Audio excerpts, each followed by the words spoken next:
يا أيها الذين آمنوا كتب عليكم الصيام كما كتب على الذين من قبلكم لعلكم تتقون. بسم الله الرحمن الرحيم. الحمد لله رب العالمين والصلاة والسلام على رسول الله صلى الله عليه وسلم وبعد.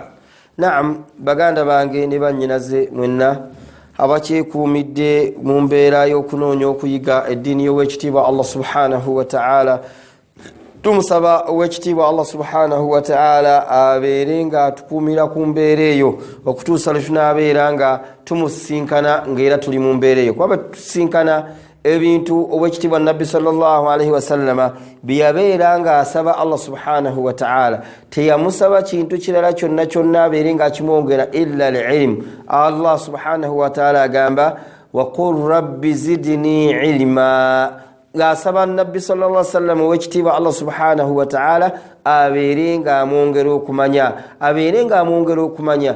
Buli lwobeera ng'omanyi tokoowa, buli lwobeera ng'omanyi kikyokola tokoowa, naye buli lwokola ekintu nga tokimanyi ofuna okukoowa kukyo, kuba toyina kkomo, toyina ntandikwa, toyina kkomo. Nabwe kityo Allah subhanahu wa ta'ala tumusaba abeere nga atuwa okumanya, naddala okumanya ensonga ezikwatagana ku ddiini ye Allah subhanahu wa ta'ala. Naam, tugambye omuntu yenna mu musomo gwaffe ogwasembayo twabeera nga twalaba omuntu singa aba ng'agudde mu zambi ly'obwenzi, naddala mu mwezi ogwa Ramadhan, n'abeera nga ayenze mu mwezi gwa Ramadhan, ne tulaba nti alina okubeera ng'alina okumanya omuntu oyo nti omulyango gw'okwenenya muggule.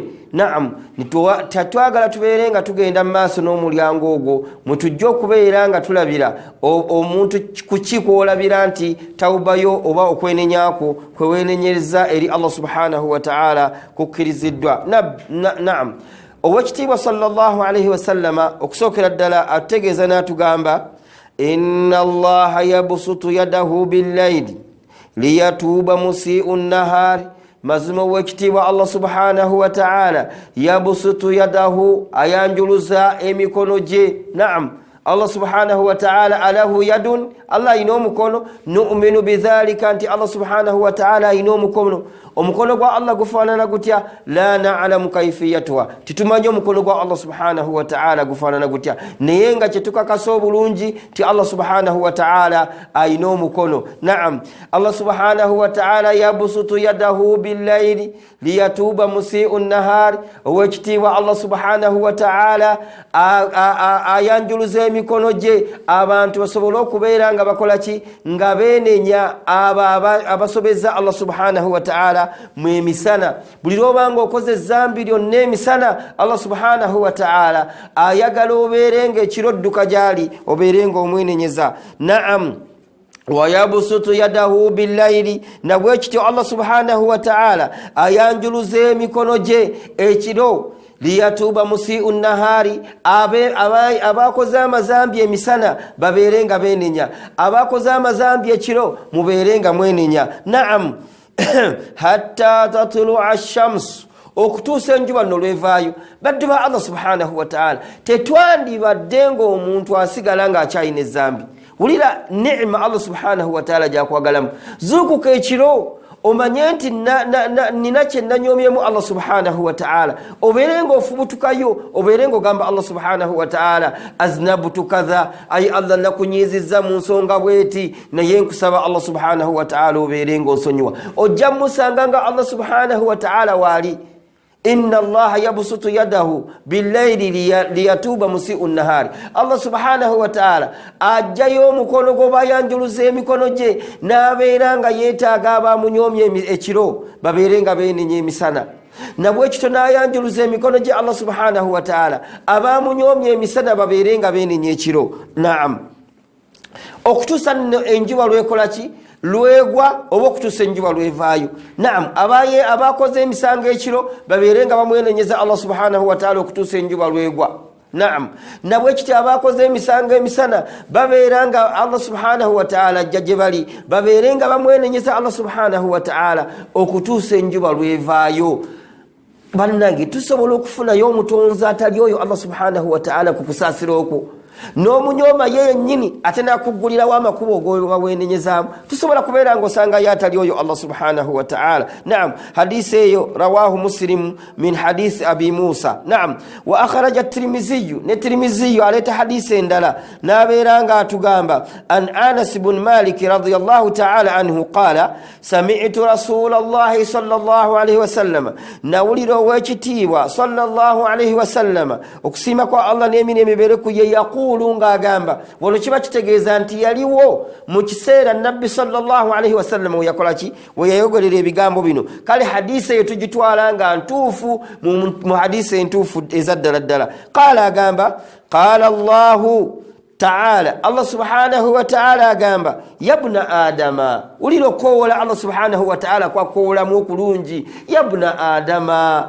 owange gwe mwana Adamu, innaka ma da'awtani, tosobola kubeera ng'onkoowoola, warajawtani, n'obeera ng'osuubira gyendi, ghafartu laka ala ma kaana minka wala ubali, okujjako nga ngenda kubeera nga nkusonyiwa byonna byokoze ate nga wala ubali, nga sikola ki, nga sifaayo. Allah subhanahu wa ta'ala ne bw'omunyoomo okwenkana kutya, wala ubali, sisobola kubeera nga nkola ki, nga nfaayo kwekyo kyonna ky'oba okoze eki, ky'oba onnyoomyemu. Allah subhanahu wa ta'ala tafaayo. N'olwekyo baddu ba Allah subhanahu wa ta'ala tudde eri Allah subhanahu wa ta'ala.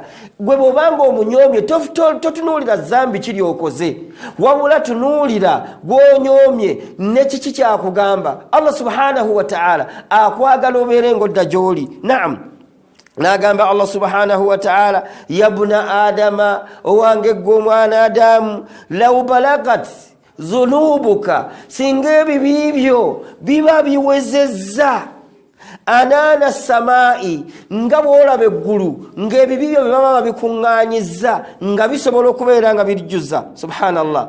Thumma astaghfartani, oluvannyuma n'onsaba okubeera nga nkusonyiwa, ghafartu laka wala ubali, ngenda kubeera nga nkusonyiwa muddu wange yabna Adam, ngenda kubeera nga nkusonyiwa wala ubali, ate sifaayo. Subhanallah. Allah subhanahu wa ta'ala atwagaliza ffenna okuyingira ejjana. Kyova olaba ow'ekitiibwa nabbi sallallahu alayhi wa sallam yakkaatiriza ensonga eyo n'agamba kullu ummati yadkhuluuna aljanna, ekibiina kyange kyonna abantu bange bonna yadkhuluuna aljannata, bagenda kubeera nga bayingira ejjana, illa man aba, okujjako anaabaganye. Naam, ojja kuba oganye gwe kennyini gwogenda okubeera ng'oganye okuyingira ejjana, naye ng'ejjana ya Allah subhanahu wa ta'ala agikwagaliza, amazambi gonna agakusanguddeko, okujjako gwoganye okubeera nga weenenya. Okwenenya tekikwetaagisa kumala kusasula ssente nnyingi, tekikwetaagisa kumala kubeera ng'olinawo byokoze, tekikwetaagisa kumala kubeera ng'okola kintu kyonna, wabula gwe beeraawo obadde wonna owulire nga ddala ddala onyoomye Allah subhanahu wa ta'ala, oleete ekitiibwa kya Allah subhanahu wa ta'ala mu maaso go, obeere nga ba Allah baba yakuwaddeko ne ku mazigo okaabeko, omanye nti Allah subhanahu wa ta'ala omugambe nti ya rabbi, ayi Allah omulezi wange nakunyoomye naye nsaba obeere ng'onsonyiwa. Allah akuddamu akugamba ghafartu laka wala ubali, ngenda kubeera nga nkusonyiwa ate sigenda kubeera nga nfaayo. Mwana Adamu weenenyeze Allah subhanahu wa ta'ala. Naam, nabwe kityo muganda wange, kiki ky'olina okubeera nga ogobereza ku tawuba eyo gye weenenyeza? Ebintu si byakwogera bwogezi, wabula tawuba yo erina okubeera nga egenda kubeera nga eyingiramu bino bye tugenda okubeera nga tulaba wammanga. Naam, ekisookera ddala an takuna tawubatuka nasuha, olina okubeera nga olwenenya lweweenenyeza lwannamaddala. Tawbatu nasuha kwe kubeera nga weenenyezza olwenenya olwannamaddala, ng'okakasizza nti n'eri obadde okola libadde zambi, naye bwe weenenya ate nga olimu okubuusabuusa nti lirabika sina zambi, oba okyabulamu. Allah subhanahu wa ta'ala olw'okuba nti alaba ebiri mu bifuba byaffe, ategeera bulungi nnyo nti kyeweenenya eyo tawuba gye weenenyezza eriki eri nasuha. Wal istighfaru, ate n'okubeera ng'ogoberezaako okwenenya ennyo oba okusaba Allah subhanahu wa ta'ala okusonyiyibwa. sikugamba bugambi nti Allah subhanahu wa ta'ala nsonyiwa nobeera ng'okomyawo la wabula goberezaako astaghfirullah astaghfirullah astaghfirullah min kulli dhanbin azim ay Allah nkwetondera okubanga nakuninziza n'ezambi eddene nnyo bw'obanga osobodde okaaba waliwo abantu abalowooza nti okaaba kweraga la abadan Allah subhanahu wa ta'ala yakimanyi mekiri mu mutima gwo gwe weenenyeze Allah subhanahu wa ta'ala okaabe n'okaaba Allah subhanahu wa ta'ala ajja kubeera nga akusiima naam wannadamu n'okubeera ate nga wejjusa n'ogamba nti kale singa saanyoomye Allah subhanahu wa ta'ala webeere nga ekwenenya okwo kweweenenyeza oweenenyeza mbiriri wakoze lwaki kale singa tiwalikoze ekyo nno singa onooba okikoze ojja kubeera ng'oli mu bantu abagenda okubeera nga bakkirizibwa tawuba yaabwe mu maaso ga Allah subhanahu wa ta'ala nabwe ekityo nno oyina okubeera ng'ogoberezaako emirimu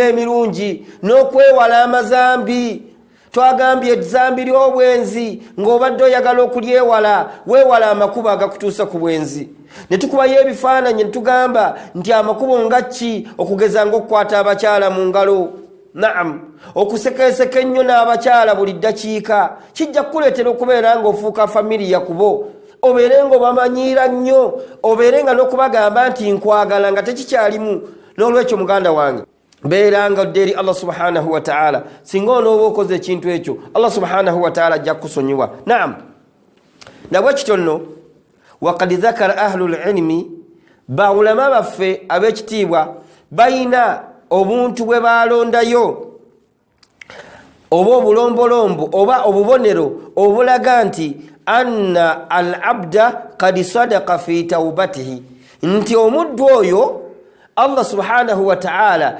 kyeyamugamba nti yeenenyezza kyeyagamba Allah subhanahu wa ta'ala nti nkwenenyereza kad sadaqa yayogera mazima naam minha mu buntu obumu bwe balondayo baulama bagamba anna al abda taibu mazima omuddu eyeenenyeza yajidu hirqatan fi qalbihi awulira kugamba okulinga okujja okwokyebwa mu mutima gwe lwaki ala ma farata minhu fi jambillah kwekyo kyeyakoze okunyiiza Allah subhanahu wa ta'ala owulira muli okusiriira mu mutima gwo lwaki wanyoomye Allah subhanahu wa ta'ala naam nabwe kityo singa omuntu ofiiringa mu mutima gwo embeera efaanaganako bwetyo n'owulira ng'obadde okoze zambi ng'owulirira ddala omutima gwo tegutebenkedde omanya nti tawubayo Allah subhanahu wa ta'ala ajja kugikkiriza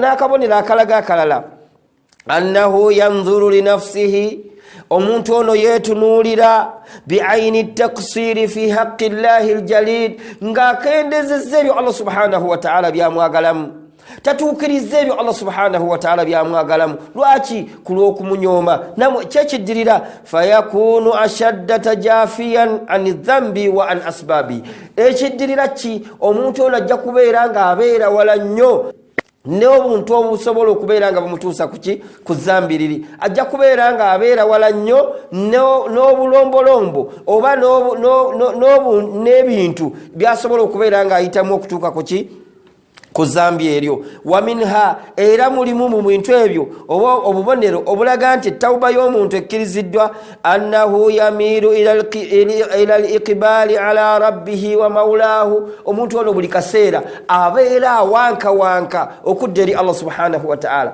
Allah olwaziina bwati Allahu akbar adduka misinde genda mu muzikiti siyamu ramadani abeera abuuza ramadani etuuka ddi ya rabbi tubeere nga twenenya okusaala abeera wankawanka lwaki eswala endala eruddewo okutuuka okuyimirirako ekiro abeera wankawanka ayagala kubeera ng'ayimirira kiro kyonna okusiiba olw'emmande n'olwokuna okusiiba ennaku alyamu lbid ennaku enjeru olw'13 n'olw'14 n'olw'15 aziwankira singa olaba omutima gwo nga guli mu mbeera eyo omanya nti Allah subhanahu wa ta'ala ajja kubeera nga akkiriza tawubayo naam ekidirira n'ekirala ki fayusahibu ahla alfadli walkhairi ajja kubeera nga ayagala nnyo n'okuwangaala n'abantu abalungi gwe buli lwolabanga omutima gwo gwagala kuwangaala n'abantu bakozi ba mirimu mirungi manya nti eri mu maaso ga Allah subhanahu wa ta'ala oli mulungi.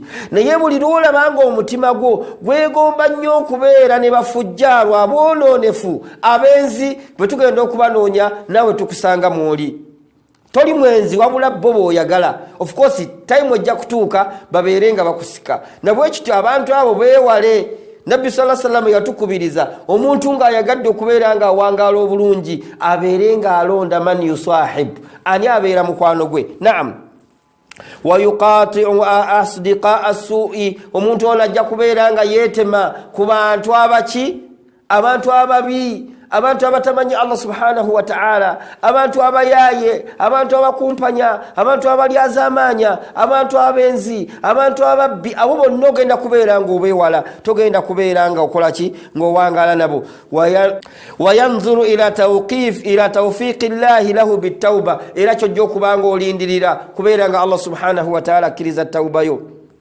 Nekinaddirira fayafrahu biha, obeere ng'osanyuka olw'okukkiriza Allah subhanahu wa ta'ala tawba yo. ekyo nno ojja kubeera ng'okitegeera ddi, ojja kukitegeera. wayuhafizu alaiha, ate obeere nga okitegeera, bw'onooba ng'omaze okukitegeera obeere ng'okyekwatako okubeera nga okola ki, nga tosobola ate kuddamu kukola zambi ddala. wayakhafu zawalaha, ate era ojja kwewala nnyo okuddamu ezambi eryo okusobola okubeera nti lijja kusangulawo okwenenyako kwewenenyeza eki eri Allah subhanahu wa ta'ala. nabwe ekyo tojja kutya okubonerezebwa kwa Allah subhanahu wa ta'ala. muganda wange ne mwannyinaze, emiryango gy'okwenenya mu maaso ga Allah subhanahu wa ta'ala miggule. amazambi tugakola, oyinza okugakola naye ng'obwongo bwo tebuliiwo, naye kyoba okola ki? kyoba okola dduka misinde weenenyeze Allah subhanahu wa ta'ala. ate bwe baweenenyeza beera nga ddala ddala kyeweenenyezaako okikuuma. Allah subhanahu wa ta'ala singa onookola ekintu ekyo kijja kubeera nga Allah subhanahu wa ta'ala akkiriza okwenenyako, era ajja kubeera nga akusonyiwa. ekinaddirira ki? kubeera nga akuttira ku busiraamu n'okusiimibwa mu maaso ge, abeere nga akuyingiza ejjana. baganda bange ne bannyinaze, neeramira nga naawe bwenkulaamira okubeera nga twekwata ku Allah subhanahu wa ta'ala, tusobole okubeera nga tumusinkana nga musiimu gye tuli. singa tunaakola ekintu ekyo tujja kubeera nga siima fi dunya kuno ku nsi, wal akhira, ne akhira ejja kubeera nga etwanguyira. naye bwe tunaabeera nga tukoze ekintu ekyo kusiimisa Allah subhanahu wa ta'ala, eddunya ejja kubeera nga etuzibuwalira, ate n'akhira ejja kubeera nga etuzibuwalira. tumaliriza ne aya eno. Allah subhanahu wa ta'ala agamba, a'udhu billahi minash shaitani rrajim, bismillahir rahmanir rahim. ومن أعرض عن ذكري فإن له معيشة ضنكا ونحشره يوم القيامة أعمى قال رب لم حشرتني أعمى قال كذلك أتتك آياتنا فنسيتها وكذلك اليوم تنسى. Allah subhanahu wa ta'ala agamba omwanadamu nga tumaliriza omusomo gwaffe nti mwanadamu beera ng'okitegeera nti nga bw'obeera kuno ku nsi Allah subhanahu wa ta'ala bw'ogenda omumusinkana, bw'onoobeera nga omwesiga Allah subhanahu wa ta'ala, eduniya yonna egenda kubeera nga ekugondera. waman a'rada an dhikri fa inna lahu ma'ishatan danka, omuntu yenna awangaala kuno ng'anyooma Allah subhanahu wa ta'ala, obulamu bwe bugenda kubeera bufunda. nabwe kityo singa onoowangaala kuno ku nsi okkiriza Allah subhanahu wa ta'ala, ogenda kubeera nga weesiima. n'olwekyo tubeere nga tusiimisa Allah subhanahu wa ta'ala. bwe tunaaba nga tukoze ekintu ekyo tugenda kubeera nga tubeera mu bantu abagenda okwesiima obuwangaazi bwabwe bwonna ku duniya ne ku akhira. aqulu qawli hadha wastaghfirullaha li wa lakum wa lisaa'iri almuslimina min kulli dhanbi fastaghfiruhu innahu huwal ghafurur rahim. wassalamu alaykum wa rahmatullahi wa barakatuh. يا من أجبت دعاء نوح فانتصر وحملته في فلكك المشحون، يا من أحال النار حول خليله روحا وريحانا بقول